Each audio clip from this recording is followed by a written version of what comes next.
안녕하십니까. 네, 성성 5짜리 유튜브 시즌 3 시작 성경 읽어봐요 라는 편을 갖고 저희가 유튜브를 제작하고 있는데요. 저번 시간에는 신약 성경에서 가장 짧다고 하는 유다서관에 대해서 살펴봤습니다.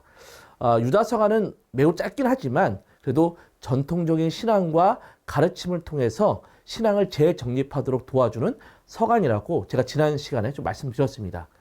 우리 그리스도교의 신앙은 어떤 지혜나 어떤 막 뛰어난 어떤 가르침보다도 주님의 자비와 사랑을 바탕으로 하는 교회이고 신앙이라고 할 수 있겠습니다. 이것이 유다서관에 잘 보여주고 있는 것이죠. 이번 시간에는 신약 성경의 마지막 부분이 요한 묵시록에 대해서 살펴보도록 하겠습니다. 그런데 요한 묵시록을 살펴보기에 앞서서 묵시 문학이라고 하는 형식에 대해서 좀 살펴보도록 하겠습니다.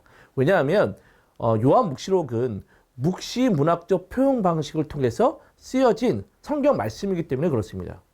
제2차 바티칸 공회에서는 계시연장 12항을 통해서 성경은 어떤 형식으로 작성되었고 어떻게 해석해야 하는지를 잘 알려주고 있습니다. 자, 보시면 하느님께서는 성경에서 인간을 통해서 인간 방식으로 말씀하셨다는 거예요.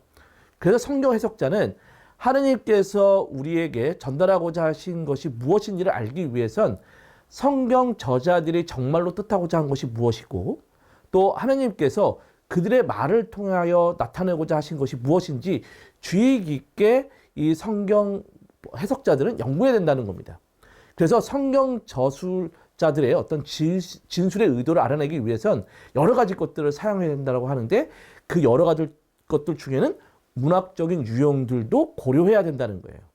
그러므로 성경 해석자들은 성경 저자가 제한된 상황에서 또 그 시대와 또 문화의 여러 가지 조건들에 따라서 당시의 일반적인 문학적인 유형들을 이용해서 표현하려고 하였고 또 그 표현한 그 뜻을 연구해야지만 제대로 성경을 해석할 수 있다라고 제2차 바티칸 공회 계시연장 12항에서는 이렇게 가르쳐주고 있습니다.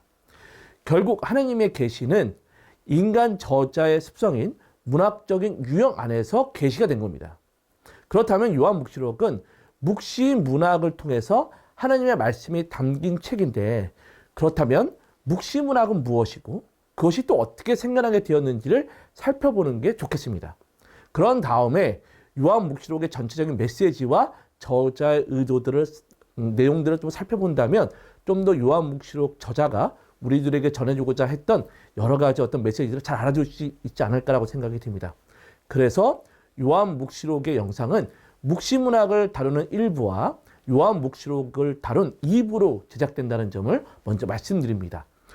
먼저 묵시문학에 대해서 살펴보도록 하겠습니다. 묵시문학의 출현은 이스라엘 백성의 역사와 아주 깊은 연관을 맺고 있습니다. 이스라엘 백성은 모세를 통해서 이집트를 탈출했고 그리고 여호수아를 통해서 가나안 땅에 들어가 정착하는 가운데 이 다윗을 통해서 통일 국가를 건설하였고 또 지혜의 왕이라고 할 수 있는 솔로몬 왕을 통해서 예루살렘 성전도 짓게 됩니다. 이렇게 잘 나갈 줄 알았던 이스라엘 백성 또 유다 민족은 커다란 시련을 맞이하게 됩니다. 그것이 바로 예루살렘 성전 파괴입니다. 기원전 586년 바빌로니아라는 나라가 예루살렘을 침공했고 성전을 완전히 파괴시켰습니다. 유다인들에게는 이 성전 파괴를 도저히 이해할 수 없었습니다.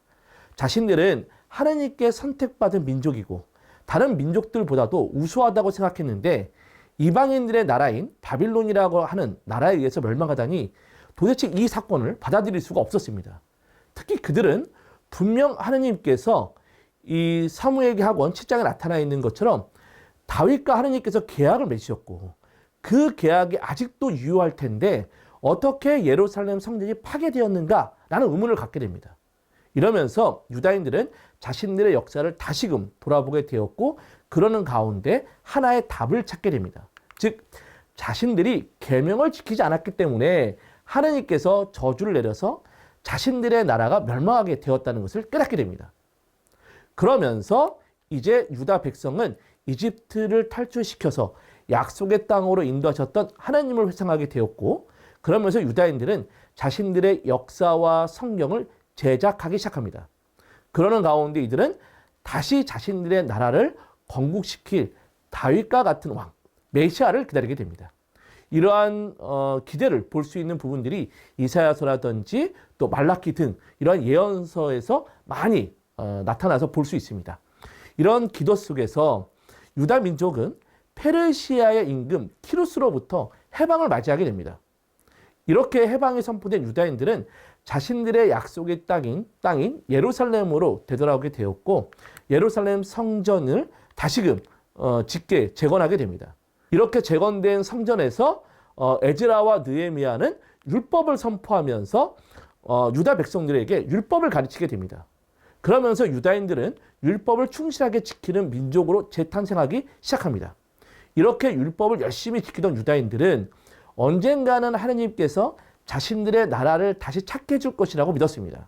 그러면서 유다인들은 더욱더 율법과 성경 공부에 매진하게 됩니다. 그러나 자신들의 나라를 되찾는 독립의 시기는 오지 않았고 페르시아라든지 또 그리스의 지배를 받는 식민지 시대를 살게 됩니다. 이때 유다인들은 페르시아의 문화와 그리스 문화를 받아들이면서 여러 가지 문학적 결실을 얻게 됩니다. 이 문학적 결실이 지혜문학과 묵시문학입니다. 이러는 가운데 유다 민족은 그리스를 통해서 아주 큰 시련을 겪게 됩니다. 그 시련이 바로 마카베오 항쟁입니다. 안티오코노스 4세는 예루살렘 성전에 제우스 제단을 세우는가 하면 유다인들이 먹지 못하는 돼지고기를 유다인들에게 먹게 하는 등 유다인들을 박해했습니다. 이러한 박해에 맞서서 마카베오 가문은 무장항쟁을 일으키게 되었고 이 무장항쟁을 통해서 유다인들은 하나님의 직접적인 개입과 통치를 갈망하는 가운데 이 희망사항을 바로 묵시문학으로 표현하게 됩니다. 성경에서 우리가 시간 개념들을 본다면 성경에서의 시간 개념은 시작과 끝이 있는데 끝은 하나님께서 악을 처단하고 하나님의 나라를 완성하실 것이라고 묵시문학의 저자들은 강력하게 믿고 있었습니다. 그래서 묵시문학의 저자들은 희망이 없는 현지의 신앙인들에게 세상의 끝, 완성될 하나님의 나라를 보여주면서 신앙의 희망을 전해주고자 하는데 이것이 바로 묵시라는 것입니다. 그런데 문제는 끝에 완성될 하나님 나라는 아직 완성될지 안 될지 모릅니다. 아직 이루어지지 않았기 때문이죠. 결국 이 묵시라고 하는 건 실질적인 사건이라는 것이기보다는 그들의 희망이 담겨져 있는 것이었습니다. 그리고 그들은 그 희망을 극대화 또는 더욱더 상상력을 확장시키기 위해서 상징적인 언어 표현을 통해서 글을 써 내려갑니다. 그렇다면 묵시문학의 저자들은 도대체 어떤 것을 또 써내려갔을까입니다. 묵시문학의 저자들은 비밀리에 주어진 계시에 의해서 이 모든 것들을 알게 되었다라고 이야기합니다. 그 계시의 방식은 천사라든지 꿈과 같은 탈원 상태나 또 환시 속에서 미래에 일어날 사건들을 보았다는 것 등등등 여러 가지의 어떤 방식을 통해서 자신이 하나님께 계시를 받았다라고 이야기합니다. 그러면서 메시아적 재앙이라고 하는 전쟁과 기금, 전염병은 임박한 세상의 종말이라고 말하면서 이 상황이 마지막에 이르게 되면 하나님의 극적인 개입이 시작된다는 것을 묵시문학의 저자들은 이야기하고 있습니다.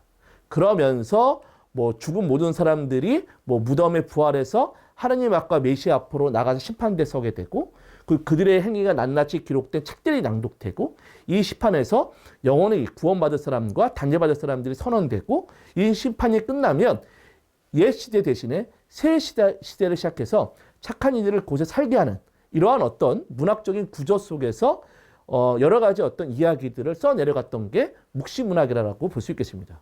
또한 묵시문학의 저자들은 어떤 문학적 기법들이 있었는데 그 문학적 기법이 첫 번째는 신화적인 상징 언어를 사용한 데가 있습니다. 이 신화적인 상징 언어는 특정 사회적 집단들이 이해할 수 있는 은어라고 할 수 있습니다. 이 상징들은 주로 구약 성경의 전통이나 이교 신화에서 좀 유리했다고 볼 수 있겠고요. 두 번째는 이 숫자를 가지고 이야기를 전개해 나가고 마지막으로는 묵시문학의 환시들은 그 의미를 천상 존재가 환시자에게 설명해주는 이야기 형식을 띠고 있다는 겁니다. 그런데 이러한 묵시문학을 더욱 잘 이해하기 위해서는 묵시문학의 어떤 저자들의 세계관을 알아야 합니다. 우리가 영화를 볼 때 그 영화가 담고 있는 세계관을 제대로 파악할 때 그 의미들을 제대로 알 수 있듯이 묵시문학도 그 저자들의 세계관을 알 때 그 내용을 오해 없이 받아들일 수가 있습니다. 그 대표적인 세계관이 바로 좋은 것과 나쁜 것과 같은 악과 선이라는 이분법적 사고와 세계관입니다. 이러한 사고와 세계관에서 그들은 하느님의 역사와 선한 이들과 악한 이들의 마지막을 알려주고자 했던 겁니다. 묵시문학의 저자에게서는 세상은 선과 악의 대결 장소이면서 악마가 악의 세력을 진두지휘하면서 신의 세력과 전쟁을 벌이고 있다고 생각합니다. 그러면서 옛 시대라고 불리는 현재는 악으로 가득 차서 구제불능의 시대라고 저자들은 생각했고, 그래서 창조주이신 하느님께서는 구제불능인 이 악의 시대를 종말을 통해서 끝내시고 이 심판으로 하느님만을 끝까지 경배하던 이들과 선한 이들을 가려내시고 이들을 위한 새로운 세상을 창조하실 거라고 생각했던 게 묵시문학 저자들의 생각이었습니다. 이러한 새로운 창조가 바로 새 시대, 새 나라, 새 하늘과 새 땅이라는 문학적 표현을 통해서 표현되고 있는 겁니다. 그런데 이러한 표현은 바로 묵시문학적 표현일 뿐이지 실제 미래에 일어난다는 사건이 아니라는 겁니다. 묵시문학의 저자들이 이 표현을 통해서 의도하고자 한 것은 신앙 때문에 얻게 되는 현실의 고난과 박해 앞에서 곧 세상을 심판하러 오실 하느님이 계시니까 신앙을 저버리지 말고 끝까지 신앙의 길을 가라고 신앙인들을 독려하기 위해서 이 내용들을 써내려갔던 것입니다. 그래서 묵시문학은 박해가 심하게 일어날 때 특히 많은 이들에 의해서 집필되었다라고 볼 수 있겠습니다. 그러다 보니 구약의 묵시문학의 작품들은 에피파네스라고 불려졌던 안티오코노스 4세 때의 마카베오 항쟁 이후로 많이 집필되었고, 신약의 묵시문학 중 요한묵시록은 로마 황제 도미티아누스가 그리스도인들을 엄청나게 박해할 때 집필됐던 것입니다.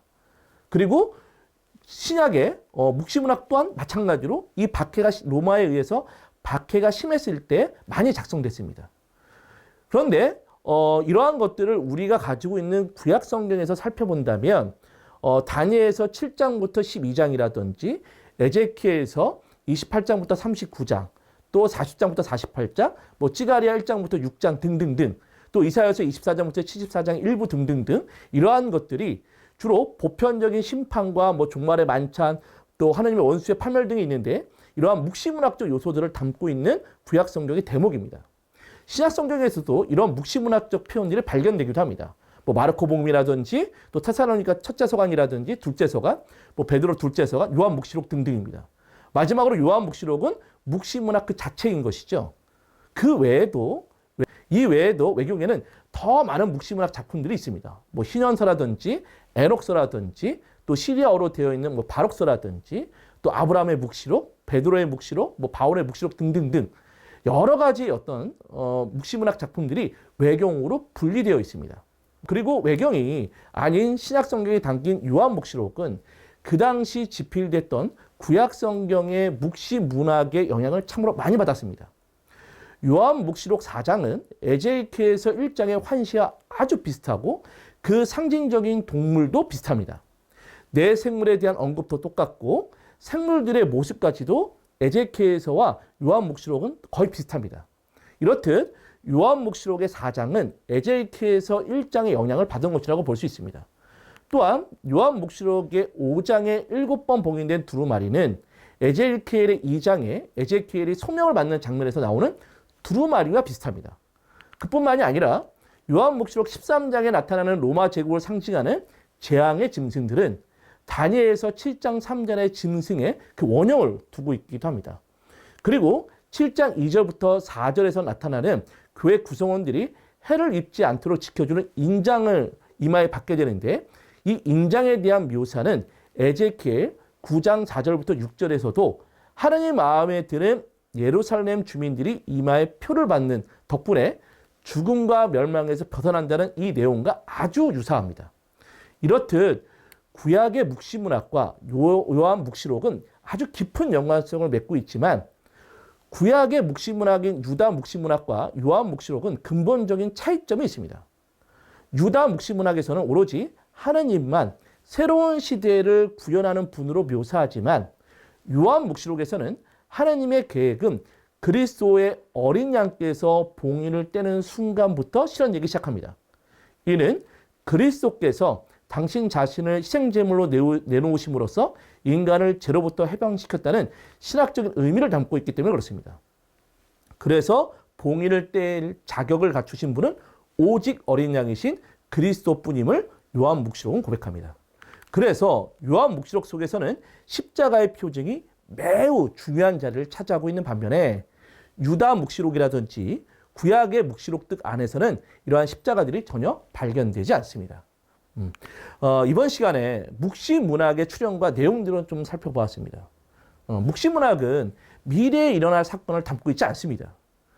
미래의 사건을 이야기하는 듯한 상징과 환시들이 있지만 그것들은 미래에 반드시 일어날 사건을 담고 있는 것이 아니라 박해라는 처절한 시련 속에서 하나님께서 우리를 구해 주실 것이라고 하는 그 당시 신앙인들의 구원의 외침이며 또 자신들의 통곡을 하나님께서 마음에 담아 마침내 심판을 통해서 당신의 위대하심을 드러내리라는 신앙인들의 희망과 외침이 바로 묵시문학 안에 표현됐다고 볼 수 있겠습니다. 그래서 묵시문학의 내용을 마치 미래에 일어날 사건으로 해석한다면 희망의 하나님을 지어버리는 것일 뿐만 아니라 그 당시에 순교의 길을 걸어갔던 신앙인들의 처절한 신앙 고백을 무시하는 거라고 할 수 있겠습니다. 다음 시간에는 이 박해라는 고난의 길 속에서도 그리스도에 대한 충실성과 희망을 노래한 그리스도 교회 묵시록인 요한묵시록에 대해서 살펴보도록 하겠습니다. 네, 여러분들 구독과 좋아요, 알림 설정 부탁드려요.